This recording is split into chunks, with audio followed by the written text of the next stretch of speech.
Hello, everyone. I am Sunshine Valentine here with Solstice Beauty Inc. And today we're going to be talking about itchy scalp. Oh my goodness. What can I do if I have an itchy scalp? So, I talk to you guys all the time about conversations that I have with my clients. And one of my clients was diagnosed with seborrheic dermatitis, and she wanted to know what she could do about an itchy scalp. So as always, I try to educate my clients on what's going on, try to break it down in terms that they can understand, and usually that involves a lesson, right? When you come to me, you go to beauty school, right? So, but I also thought that this would be a topic that other people might be interested in and want to know the answers to, because it is actually a topic that a question that I get asked all the time. And a lot of clients will come in and they will say that they have dandruff, and it may only just be a dry scalp. So I wanted to take this opportunity to talk about what are some of the differences between a dry, itchy scalp, dandruff, seborrheic dermatitis, psoriasis, and what you can do if you are having some of those irritations, because it can be very, very annoying. Right off the bat, there's a lot of these conditions can be treated at home, but I am a licensed cosmetologist. I am not a dermatologist. So if you are having problems with skin conditions and it is interfering with your work, it's on your mind constantly, it's becoming a problem, it's very, very irritating to you, then you need to go see a dermatologist. The dermatologist is the doctor that you would go to if you have a problem with your skin or the health of your skin. And it's really important to do that. I'm not a dermatologist, but I do work with a very good dermatologist. Her name is Dr. Donna Stockton. Her practice is called Dermatology, Skin Surgery, and Associates, and she practices out of Mokina, Illinois. So if you need a dermatologist to go see, she's absolutely the best. Love her to death. And, well, not to death. Love her a lot. And she'll take care of you too. But I wanted to talk about some of the more milder things that can happen if you have dry skin. So behind me, I have a lot of my favorite products. These are my current favorite products. Products change. My skin changes, your skin changes. So things that I talk about today may not be my favorites in the future, but these are my favorites today for what to do if you are experiencing a dry, itchy scalp. So we're going to talk about some things. I also jotted a few notes down on my iPad because, not iPad, well, I jotted them down on my iPad, but I'm going to tune into them on my phone, just because this is a complicated topic and I want to make sure that I say everything right and I give you the best information. Alrighty, so let's get started. All right, so my number one tip for dealing with itchy scalp, and you're going to wonder why. My number one tip for dealing with an itchy scalp is, I'm going to go over here and show you. Get a humidifier. I think I'll bring it over. You may not be able to see it. This is one of those tabletop humidifiers. I guess I'll let it sit right here. Can you see it? If I let it sit here, can you see it? Yeah. If I let it sit here, you can see it. Okay. So a humidifier. And people are like, what? A humidifier? You know, what does that have to do with it? Dry scalp happens when your skin gets too dry. So a part of all of our natural body's process of growing and going throughout life involves getting having old skin cells flake away and new skin cells start to grow. That's a natural process. It happens to everybody. Excuse me. 1 second, I'll be right back. Water.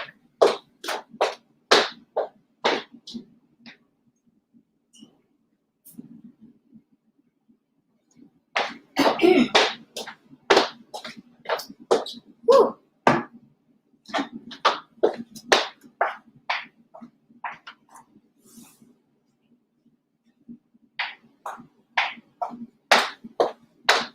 Right on time. So, this is number 2.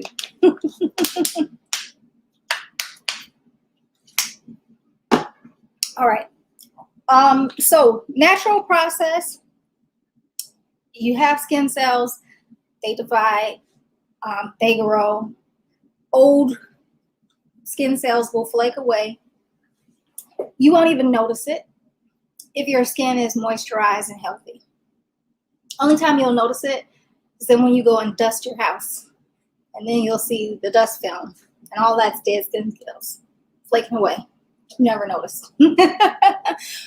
But when they start being plentiful and they're on your shoulder and on your chest, sometimes on your work area, on the table or the desk in front of you, and you start looking at it, it's like, what's going on? That's when you have a dry scalp.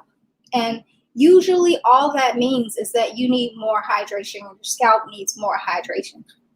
It has this white color to it because it's dry. And because it's dry and flaky, you can see it. Whereas before you necessarily couldn't see it. So in the winter months, especially in Chicago or in geographic areas where there's not a lot of humidity in the wintertime, and it can catch you by surprise because you may not have this problem in the summertime, but then in the wintertime, you get really dry. Humidifier is one of the first things that I tell people. It may be just too dry in the air. Even sometimes I'll have these out if you have one in your house and you have like huge vaulted ceilings and a lot of open space. The one in your house might not be sufficient. So I like to have a tabletop one. Even when I am at work, I like to have one of those mini ones on my desk because I'm really sensitive to dry air and dry feelings. The other thing that you can do is drink more water. I know a lot of times we're busy, we're going from here to there. You don't necessarily stop to think how much water intake you have unless you're normally watching, how much water you drink. So drinking more water helps. Also, your regular things that you do to keep yourself healthy, like your exercise and your proper diet, all of that helps to keep your body systems in regulation. And when you don't do those things like you should, it throws your body systems off, and then they have to try to readjust somehow. And so that can cause some itchy scalp. But I wanted to talk about some other things that could cause an itchy scalp too. So some other things that may cause itchy scalp may be overwashing your hair. So a lot of the shampoos that you use are not necessarily clarifying shampoos. But then there are some clarifying shampoos that really do a good job of washing away all of the skin cells and anything on your scalp, any debris that might be there. But they're also drying to your scalp, and it can cause you to have some kind of irritations. But even if your shampoo is not a clarifying shampoo, overwashing your hair and then not properly rinsing well so that you rinse that soap away from your scalp can cause some irritation. So even sometimes if you're in the shower and you're washing your hair and you're not necessarily getting all of it out, especially if you have a lot of hair, it's really difficult. Then that can kind of build up on your scalp and it can lead to itchy scalp. So always going into a salon professional where we can go through your hair and shampoo it step by step it's always the best way. But of course, if you're at home and you don't have access to that, making sure that you rinse the soaps out of your hair and out of your scalp, that's definitely going to help. I had a client that started working out more, and because she started working out more, then she started washing her hair more, and then she started getting irritations that she didn't have before because of the amount of shampoo that she's using, and also how often she's using it. Her scalp is then getting dry, and again causing this flakiness that she wasn't used to having before. So sometimes things like that can make a difference. Extreme weather conditions like overexposure to sun. Now, sun will give you vitamin D, which always helps with your skin, but overexposure to sun, doing it too much, can be detrimental to you. You have to think about it. Your scalp is a part of your skin. The same skin that like you have on your arms, your hands, that's skin. And skin is a major organ of the body, so you have to take care of it. And I always talk about how a good rule of thumb is, if you're wanting to know how to treat your scalp, treat it like you would treat any other area of skin, because it's the same thing. It's made out of the same materials. It's not different than any other place on your body. So that's a good thing. So just like with your body, you wouldn't go out into the sun and just like bake with no sunscreen.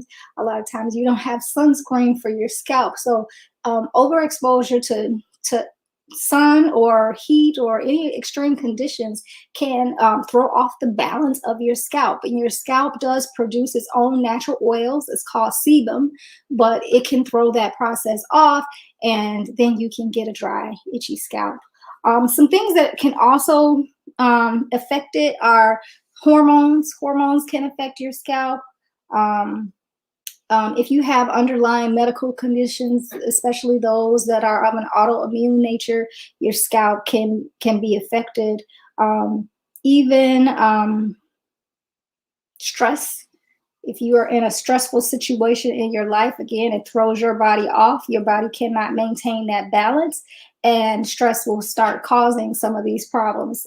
It's happened to many people that I know. All of a sudden, they have issues with skin that they never had before, and it's because they're in a stressful situation. Some medications can cause it, and also some neurological or psychiatric conditions have been known to cause some bigger problems like psoriasis. So definitely, if you're experiencing any of the really serious conditions, you want to talk to a dermatologist. If this is something that is bothering you, don't hesitate to do that, because they do have things that can help you with that process. So definitely want to do that. So I wanted to talk a little bit about, we talked a little bit about dry, itchy scalp, but the next level is dandruff. So dandruff is another level. A lot of people think that their dry, itchy scalp is dandruff. Dry, itchy scalp is going to be small white flakes, like small little white flakes. But dandruff, they're going to be larger white flakes, and they're going to be a little more thicker. Dandruff also has the problem of attracting oils. Your sebum can collect with dandruff, and dandruff is also caused by a fungus. So it's not just your skin is dry and your skin is healthy with the dry, itchy scalp, but dandruff does have fungus attached to it. And so when you need to clear that away, it's going to take more than just a normal thing. So I have a few products that I wanted to talk to you guys about, some things that I think are kind of helpful. They're on the back here. I'm going to go and get some of them. One of the first things that you want to do when you have dandruff or a dry, itchy scalp is you want to take that scale off, or that the dead skin cells off. Let me bring some of those over. So a lot of times in the salon, what we'll do is we will use an antiseptic. If you come into a salon for like a dandruff treatment, we can use an antiseptic for the skin. One of my favorites is Design Essentials Therapeutics. This is a product that salon professionals have access to. And what we do is just kind of go through your scalp, you know, part by part, step by step. And we take a look at the scalp. You take a little bit of this on a cotton pad. I really should bring all these over. Yeah, I'm going to bring all these over. For my IG, I did the presentation back there, but StreamYard, I'm going to be at a computer, so I'll bring them closer so you can see them, and then I'll talk about them. Yeah, so you take a cotton pad and you put this liquid on the cotton pad. It's a clear liquid. I don't know if you can see it. It's just like a clear light blue liquid. You put it on the cotton pad. You massage that into the scalp. What that is going to do, it does have a nice tingly feel to it too. I like it. But what that's going to do is clear away any of those skin cells and wipe them away so that the shampoo can do the job. So you're going to put this on, but then you're going to follow it up with the shampoo.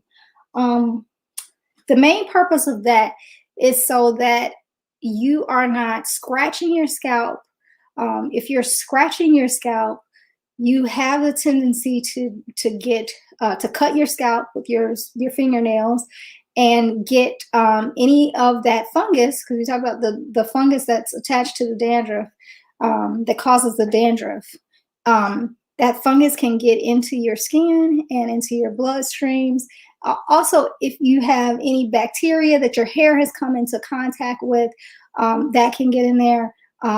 Hair products that you might use can trap bacteria, it can trap fungus, and that's on your hands. And then once you have scratched your skin, you're allowing some of that stuff to get into your skin, and that can be dangerous for you, cause a lot of problems. So main thing you want to do is not scratch it. Even though I know it's like, oh God, I gotta scratch it, I have to scratch it. There are some products that you can use to help the itching subside so that you're not scratching your skin and damaging it. So I talked about the design essentials, but if you are not a salon professional, you can use other things. A lot of research has been done lately on micellar water. So in the Solstice Luxury Skincare line, we do carry micellar water. Micellars are cleansing oils that are attached to water, and those cleansing oils help grab onto oils and debris and wash those away. You don't necessarily need to wash it away with a shampoo. That can just lightly clean your scalp or your skin. You can use this on your face. You can use this on your scalp. Like I said, they're the same thing. So this one, this doesn't have anything in here that you would need to wash away, but some of the ones that are more medicated will. So this is a salon product, so that's kind of medicated. You would need to wash that one away. But Design Essentials is one of my favorite professional product lines, and they also have some other things that you don't necessarily have to wash away. So for example, I don't know if you can see, the lighting is going to be hard for you to see these guys. No, you're not going to be able to see it. Yeah, so I'll just reference it. The Detoxifying Tonic. This has eucalyptus and lemon, also has witch hazel and peppermint oil. And witch hazel is one of the other things that I brought over. Witch hazel you can use. Again, the whole purpose of these types of products, like antiseptics antiseptics, are to clean that area and lift the skin cells so that they don't cause problems and you can wash them away. In addition to that, you can also use their anti-itch tension relief oil. This oil has tea tree in it and aloe, along with peppermint oil. So it's going to give you a nice kind of tingly feel to it. Some people feel the tingle, some people really don't. But tea tree oil is an anti-fungal agent. So when we talked about dandruff and how fungus causes the skin cells to constantly pile up on each other and form that scale, This is an antifungal, and so it's going to help with that process. Design Essentials also makes an anti-itch hair and scalp oil that you can use. And it tingles a little bit too, so I do like that product. Design Essentials is what I was introduced to first. One of my favorites, though, is Avalon Care. Care has a dry, itchy scalp shampoo, anti-dandruff, and an anti-dandruff conditioner. And I really like these two because not only does the shampoo kind of give you that tingly feel, but the conditioner does as well. And not a lot of the products, when you get the conditioner, it doesn't have the tingly feel to it too. So I really like this. This is a fan favorite at the salon. A lot of people like to use it. They also do have an anti-itch oil, or an oil product that you can use. So now, one of the questions that I get asked a lot is, should I oil my scalp or should I not oil my scalp, especially if it's itchy? You're going to hear people say things from both camps. But what I always like to tell people is that, again, your scalp is a part of your skin. It's made out of the same thing as your skin. So whatever you wouldn't do to your face, you don't want to do that to your hair. So what people are talking about a lot of times when they're saying don't oil your scalp is they're talking about, don't take this big gob of oil and slather it down every part. They're not saying don't use oil at all because, well, some people are. But if you think about it, the oil, the skin on your body can use a little bit of oil. Now, if I put gobs and gobs of oil on my face, it's going to clog my pores. So if you put gobs and gobs of oil on your scalp, it's going to clog your pores. It's going to be the same thing. The key is balance. It's okay to have a little bit of a light oil on your skin and on your scalp. You don't want to do that all the time because you don't want to clog the pores. So that's what you're trying to get away from. A little bit of oil is gonna get on your hair and on your scalp because your body produces sebum. That's the oil that your body produces. A little bit of that is gonna be okay. Your body produces, in most people, in healthy people, enough. So you don't have a problem with it. Like I said, this process happens, you never know. But some people do have a problem with it. And their skin may not be moisturized enough. So a lot of times you'll hear people talk about putting oils like this on. You're going to put a light amount of it on, very light, and a light massage it into your skin, a light amount, no more than what you would put on your face and feel comfortable with on your face, knowing that it's not going to clog your pores. And I wouldn't put tons and tons of heavy products on any other part of my body as well. Even like on my legs, like some of those lotions that are made with heavy cocoa butter or heavy shea butter, they can clog your pores on your legs. You can get hair bumps because those pores on your legs are clogged. Clogging pores is not a good thing. But as long as you maintain a balance, you should be okay with using oils. And you can tell when your skin is too oily, just like you can tell when your skin is too dry. So it's a good rule of thumb. But these, both of these, the one from Design Essentials and also the one from Care, do have like a little bit tingly feel to it too. Wakes up your scalp, makes you feel effervescent. So I like that. I wanted to include another product. This is Scalpism. I don't know if you'll be able to see it, from BioStrand. This one does not tingle, and it can be used between your shampoos. It does not have to be washed out. You can put this on as a scalp treatment, leave it in and wash it out, but it doesn't have to be rinsed out. And it's really nice white color to it. Doesn't stay white on your scalp. I don't know if you guys can see that. It doesn't stay white on your scalp, but you massage it in. Very clean feel. It stops any irritation on the skin, but it's not going to give you a tingling sensation. So if you don't like that tingling sensation, this is a really good product that helps. Another product that I really like that helps is the Hawaiian Ginger Mael Moisture RX Hawaiian Ginger Moisturizing Scalp Treatment. This is a spray. And you just kind of, it's a light oil again. You can spray it on your skin. And it's going to help if you have any flaky areas. You're going out, you don't want showing flaky areas, but you have some flaky areas. A light spray of this, rub it in, and those flaky areas will go. Now, if you're using any of these products and you've gotten them over the counter, they're not going to stop the situation. So I want you to manage your expectations about that.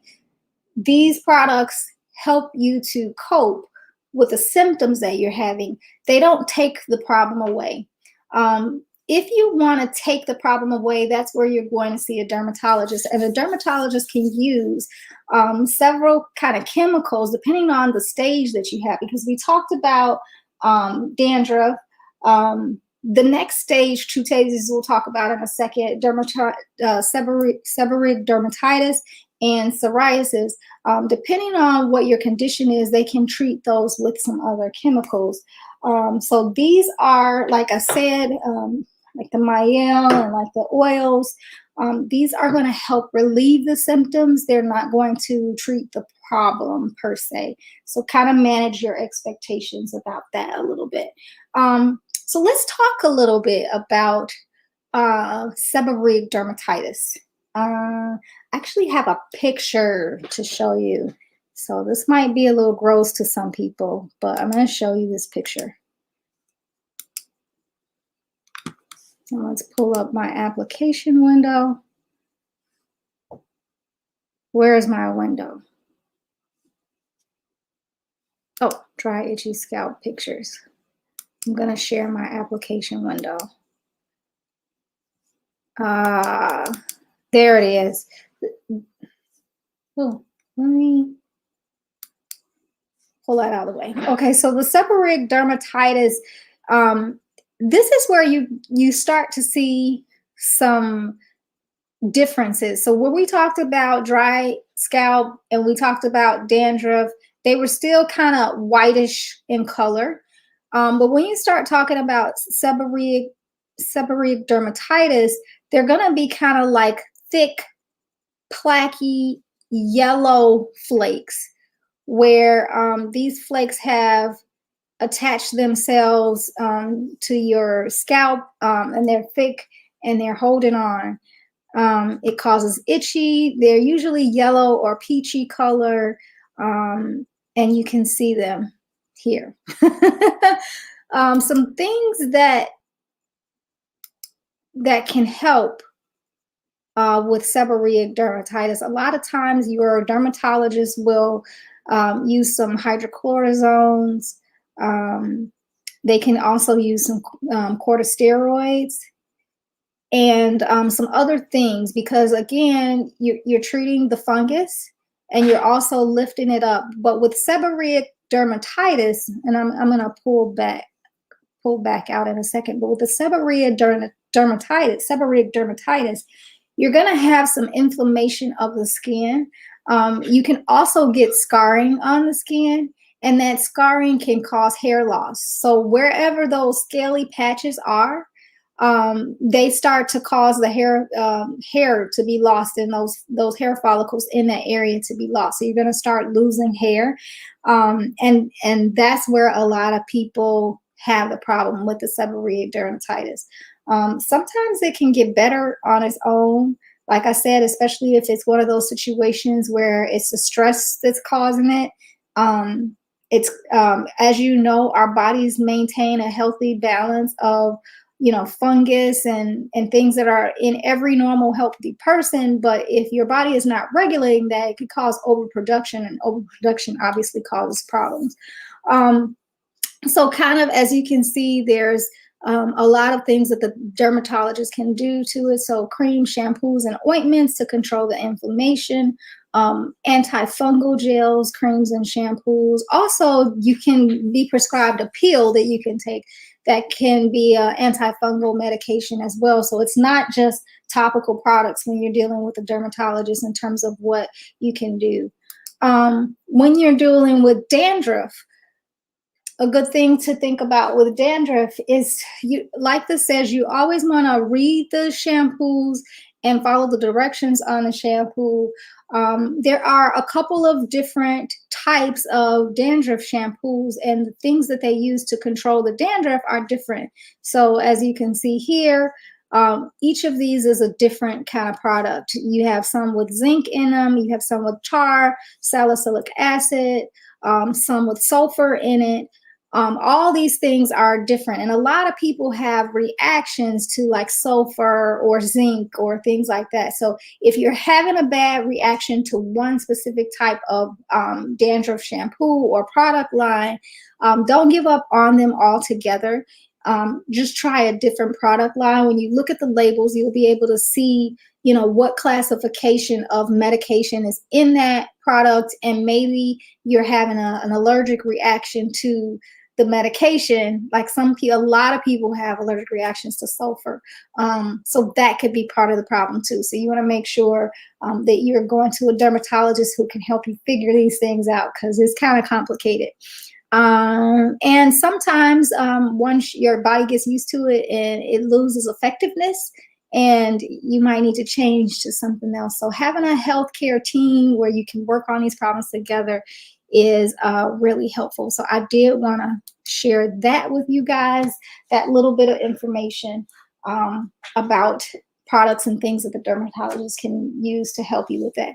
Now, when it comes to psoriasis, I didn't have a picture of psoriasis. Let me find a picture of psoriasis right quick. Share screen. Why didn't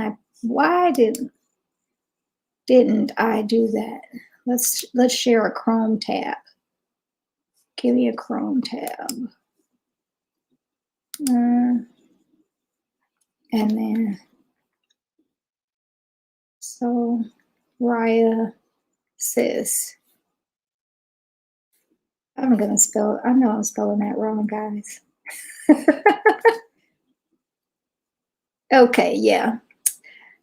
Let me go back to StreamYard. I'm going to cancel the screen share, and then I'm going to share another one, and then I'm going to go to Chrome tab, and there we go.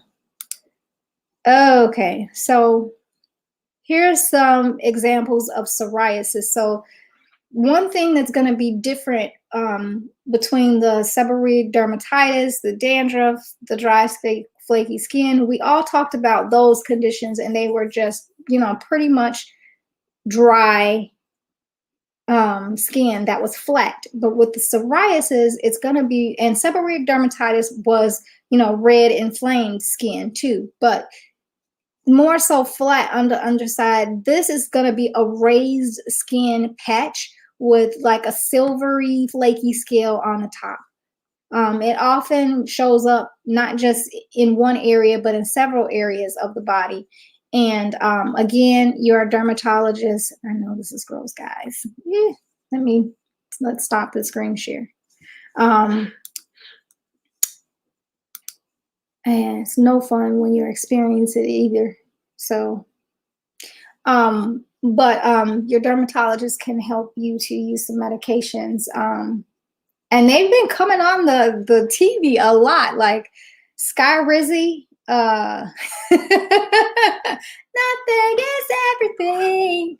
Oh my goodness, that's like in my head permanently. So you've been hearing a lot more about treatment for psoriasis nowadays. So it's a really, really good thing. Always consult with your dermatologist to help you figure those things out. Help is out there. You just kind of got to reach out. You don't have to suffer. You don't have to suffer. Yeah.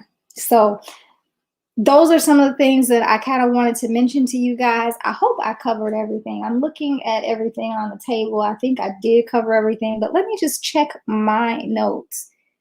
Also, let me check. Do I have any comments today? No comments today.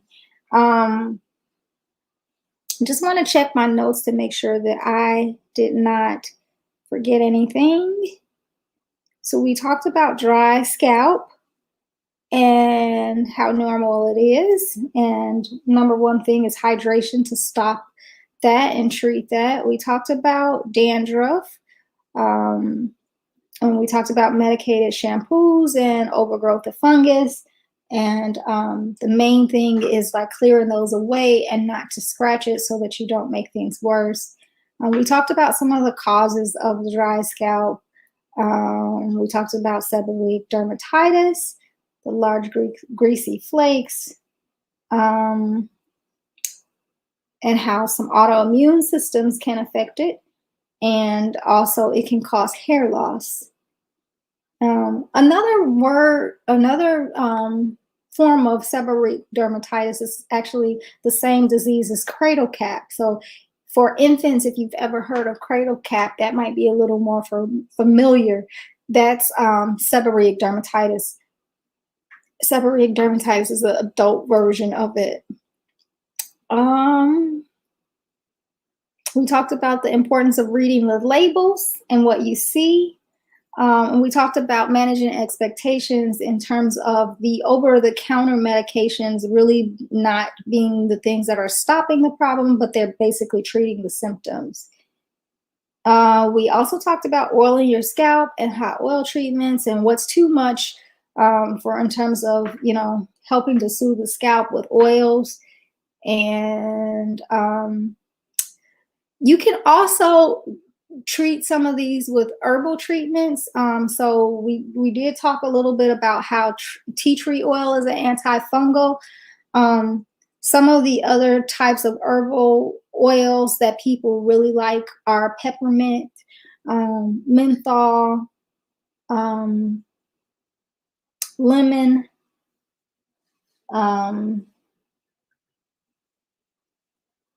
what else? I can't remember anymore. Eucalyptus. So all those are things that kind of help your scalp tingle a little bit and that relieves some of that itchy sensation so that you don't scratch it. Yeah. Another thing, like I said, and I might have mentioned this before, you cannot always see your scalp when you're washing your hair at home, especially if you're washing it in the shower, because you just can't see the back of your head. When you go into a salon professional, we take our time. A lot of times, if you're having a dandruff issue, like I said, we're going in with a treatment bottle, parting your hair, going through each part, looking for the areas of the hair where we see flakes, applying the medication to that. Sometimes, again, you might need to be pre-treated first so that the shampoo can really effectively lift those dead skin cells off of your scalp. And then I'm washing it. When you're at the bowl, I'm washing your hair until I see that there are no flakes.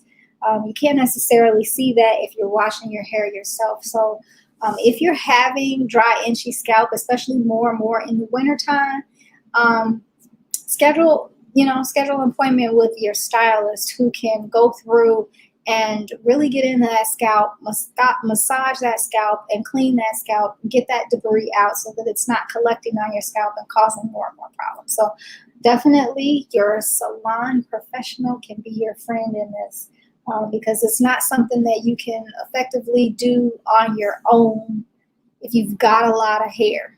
You got a lot of hair, you're going to miss something somewhere.